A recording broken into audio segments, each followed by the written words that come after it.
Deep within the Scottish Highlands, surrounded by 50,000 acres of pine forests and mist-covered moors, lies a fortress that has terrified prime ministers, humiliated foreign dignitaries, and shattered the confidence of royal spouses for nearly 2 centuries.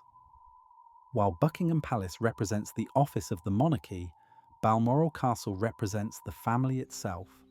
It is a place where the public persona is stripped away, yet the private expectations are arguably more rigorous, archaic, and impenetrable than anywhere else in the British Isles.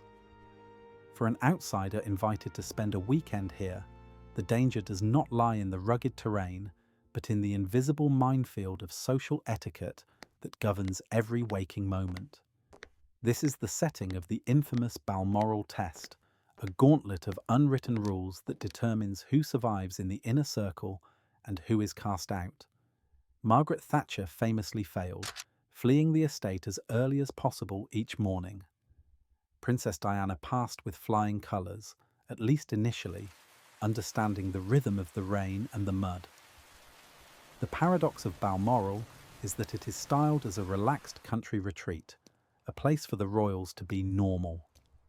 But their version of normality involves a schedule so rigid and a code of conduct so specific that it often leaves guests paralysed with anxiety, unsure of where to stand, what to wear, or even when they are allowed to sleep. Historically, this estate was the vision of Queen Victoria and Prince Albert, who purchased the land in 1852 and proceeded to construct a fantasy of Scottish life.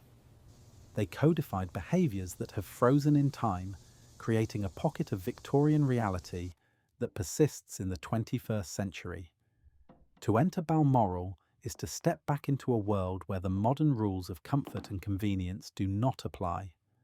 The heating is often sparse, the activities are relentlessly outdoors regardless of the weather, and the social hierarchy is absolute. It is a place where the true character of a person is laid bare under the scrutiny of a family that has mastered the art of observation. Understanding these rules requires more than just a list of do's and don'ts. It requires digging into the psychology of a dynasty that uses tradition as a shield. Every strange ritual, from the specific way a napkin is folded to the mandatory participation in parlour games, serves a function. They are tests of compliance, stamina, and discretion. We are going to examine the 10 most peculiar and strictly enforced etiquette rules of this Highland sanctuary, tracing their origins back to the monarchs who invented them and analysing why, after all this time, they remain the law of the land. Number 10. The 4-outfit daily mandate. One might assume that a holiday in the remote Scottish countryside implies a relaxation of sartorial standards, perhaps a weekend spent in comfortable sweaters and durable trousers. However, at Balmoral, the wardrobe requirements are logistically exhausting and strictly enforced. Guests are expected to navigate up to 4 distinct outfit changes every single day, a ritual that functions less like a fashion show and more like a military drill. The day begins with country casual for breakfast, transitions into shooting or stalking attire for the afternoon's outdoor pursuits, shifts to afternoon tea dress, which often involves a change of shoes and jacket, and culminates in formal black tie or specific evening wear for dinner. To appear at lunch in the clothes one intends to wear for tea is a faux pas that signals a lack of respect for the rhythm of the house. This relentless cycle of changing clothes originated with the Victorians, who viewed distinct attire as a way to compartmentalise the day's activities and maintain moral order. For a guest, this means the suitcase must be packed with surgical precision. There are horror stories of prime ministers and spouses who arrived with insufficient luggage, only to find themselves frantically trying to borrow Wellington boots or appropriate tweed jackets from the castle's stock. The rule serves a dual purpose. It maintains the visual pageantry of royal life even in private, and it tests the guest's ability to anticipate the needs of the schedule. If you are late for lunch because you are struggling with a zipper or couldn't find your other shoe, you have already failed the first test of competence. Number 9. The Tartan exclusivity protocol. Upon entering the estate, the visual dominance of tartan is overwhelming. It is on the carpets, the curtains, the upholstery, and very often on the royals themselves. However, for a guest, wearing tartan is a perilous navigational challenge. There is a specific etiquette regarding which patterns can be worn and by whom.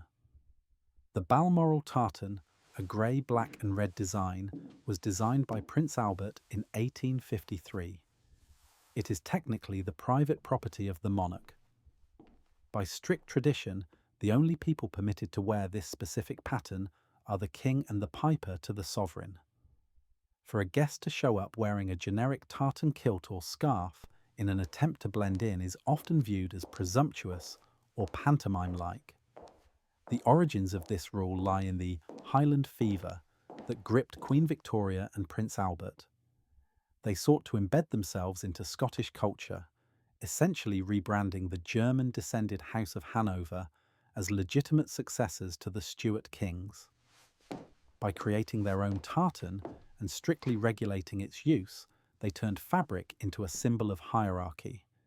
Today, the rule enforces a subtle boundary. While the family may dress like the carpet, guests are expected to wear respectful country attire, tweeds and wools, without crossing the line into costume. It is a reminder that while you may be invited into the castle, you are not part of the clan. Number 8. The fresh air compulsion. The weather in the Cairngorms is notoriously unforgiving, often characterized by horizontal rain, biting winds, and single-digit temperatures even in summer. The etiquette rule here is simple but brutal. You must ignore the cold. Windows at Balmoral are famously kept open to ensure circulation of fresh air, a habit that dates back to the hearty, health-obsessed philosophy of the 19th century. Guests who complain about the draft or request a heater are viewed as physically weak or constitutionally unfit for royal company. Tales from former staff and visitors describe bedrooms that feel more like refrigerators, with guests sleeping under heavy piles of blankets while the wind howls through cracked window panes. This endurance test extends to the outdoors. Picnics and barbecues proceed as scheduled, regardless of the precipitation. Prince Philip was legendary for grilling sausages in the pouring rain, expecting guests to stand by and make conversation as if the sun were shining. This behaviour is rooted in the stoicism the family prides itself on. It is a rejection of modern softness. To shiver is human. To ignore the frostbite is royal. The ability to endure physical discomfort without complaint is considered a primary indicator of character, separating the sturdy aristocrat from the pampered celebrity. Number 7. The hierarchical seating rotation. Dinner at Balmoral is not merely a meal, it is a geopolitical exercise. The seating plan is arranged with absolute precision, but the etiquette of conversation is where the true trap lies. By tradition, one must speak to the person on their left for the first course, and then, upon a subtle signal, usually given by the monarch or the highest-ranking royal, the entire table must pivot to speak to the person on their right for the second course. This is known as turning the table. Failing to switch at the correct moment, or continuing a conversation with the wrong neighbour, creates a social pile-up that is painfully noticeable. This rigid structure prevents the formation of cliques and ensures that the monarch interacts with specific guests in a controlled manner. It essentially democratizes the attention of the king, preventing one aggressive guest from monopolizing his time. The origin of this practice is courtly and ancient, designed to maintain order during banquets, but at Balmoral it feels incongruous with the supposed family atmosphere. It forces guests to have prepared anecdotes for multiple neighbours and requires a level of situational awareness that makes relaxation impossible. You are not there to eat, you are there to perform your part in a synchronized social ballet. Number 6. The prohibition of the ring. In most luxury hotels or grand homes, summoning staff is done via a bell or a phone. At Balmoral, the etiquette regarding staff interaction is nuanced. While there are call buttons, the preferred method of communication, particularly during the Queen's era and continuing now, is the handwritten note. However, the most striking rule involves the telephone. Mobile phones are strictly discouraged in public rooms. To be seen scrolling, texting, or taking a call is a cardinal sin. The estate is a sanctuary from the digital world, and bringing the noise of the outside into the drawing room is considered deeply rude. But the no ringing rule goes deeper. It reflects a desire for isolation. The royals at Balmoral are arguably playing a game of historical role-play, pretending the outside world, and its media, politics, and urgencies does not exist. When a Prime Minister visits, they are often shocked to find that the frantic pace of Westminster is replaced by a slow, deliberate silence. Staff are trained to be invisible, appearing only when necessary, often moving through hidden corridors. The etiquette demands that guests also become self-sufficient to a degree, respecting the silence of the house. A ringing phone shatters the Victorian illusion that is so carefully maintained. Number 5. The Gillies Ball participation. Perhaps the most terrifying event for a socially anxious guest is the Gillies Ball. This annual dance invites the estate staff, the local community, and the royal family to mix in a grand hall. The etiquette here is non-negotiable. If you are asked to dance, you dance. There is no sitting out. The dances are traditional Scottish reels, complex, fast-paced, and physically demanding. Guests are expected to know the steps or learn them instantly. Watching a Prime Minister flail through an 8-some reel while the King executes the moves with muscle memory is a spectator sport for the staff. This tradition is one of the few times the class barrier is visually dissolved, yet the hierarchy remains. It originates from Queen Victoria's desire to act as the benevolent feudal landowner, celebrating with her tenants. For the guest, it is a test of humility and coordination. Refusing a dance with a footman or a housekeeper is seen as snobbish. Failing to keep up with the rhythm is seen as incompetent. It forces the elite to let their guard down and engage in communal joy, but the pressure to perform correctly makes it a high-stakes examination of one's ability to blend in with the common people while remaining royal. Number 4. The Piper's Alarm. Most people wake up to a digital alarm or perhaps the radio. At Balmoral, the day officially begins at 9 in the morning, with the sound of bagpipes screaming beneath the monarch's window. This is the duty of the piper to the sovereign, a position created by Queen Victoria in 1843 after she visited the Marquis of Breadalbane and admired his personal piper. She decided she needed one too, and the tradition has stuck.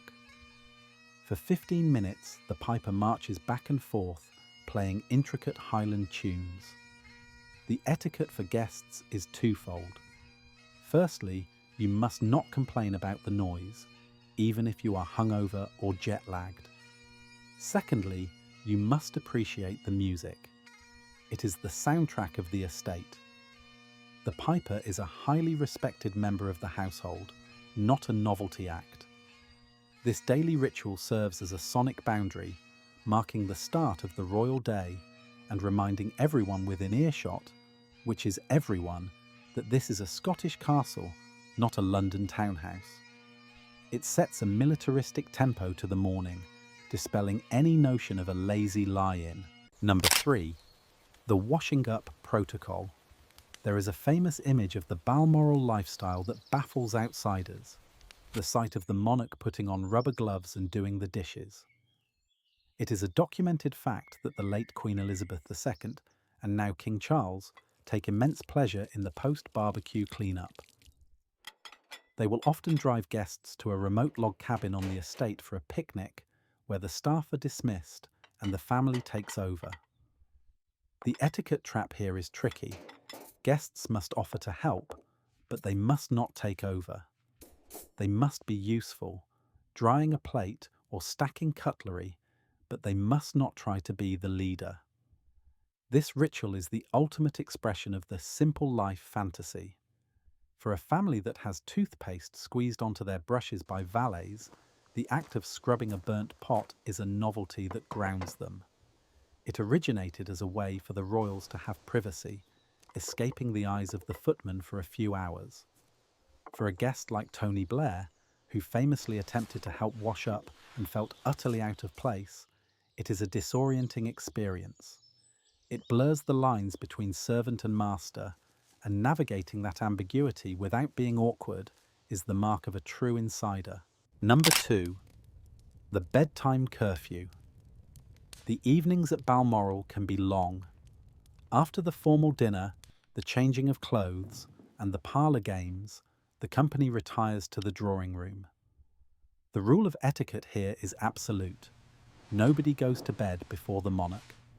If the king wants to stay up until 2 in the morning discussing organic farming or listening to opera, the guests stay up until 2 in the morning. To excuse oneself early due to fatigue is a breach of protocol that suggests boredom or a lack of stamina. This rule is a remnant of court etiquette that places the monarch at the centre of the universe. Their presence dictates the flow of time. Historically, this was a way to show deference. One does not turn their back on the king, and one certainly does not leave his presence because they are tired. It turns the drawing room into a cage of polite endurance. Guests must remain engaged, witty, and awake until the signal is given, usually the monarch rising from their chair, releasing the room from its social obligation. It is a test of loyalty masked as hospitality. Number 1. The vibe check. The most important rule at Balmoral is the one that cannot be written down. It is simply known as the test. It is an aggregate of everything we have discussed: the clothes, the cold, the games, the dancing. But it is also something more subtle. It is the ability to navigate the silence. It is the ability to treat a muddy dog with the same respect as a duke. It is the ability to recognize that despite the gold leaf and the titles, this is a family that values privacy and unpretentious behavior above all else. Those who try too hard, who fawn over the royals, or who act too grand, fail immediately. The origins of this test lie in the family's desperate need for a sanctuary. Balmoral is the only place where they can strip off the armour of state. Therefore, anyone invited in must be safe. They must be trustworthy. They must fit the vibration of the house.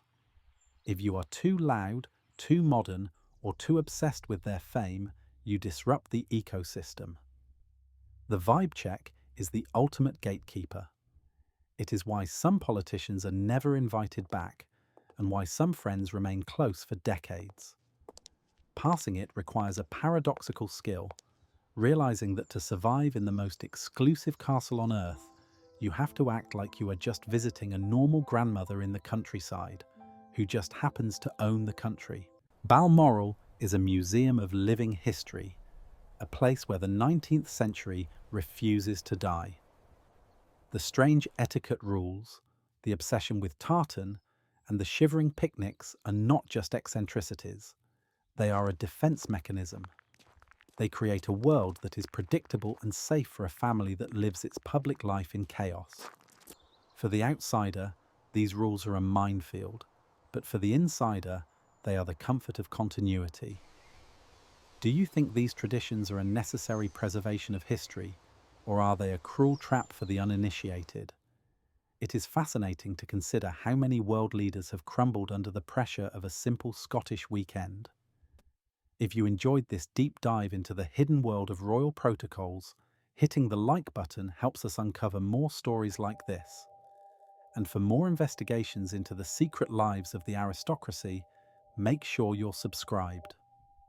We have a video coming up on the lost jewels of the Romanovs that you won't want to miss. I'll see you in the next one.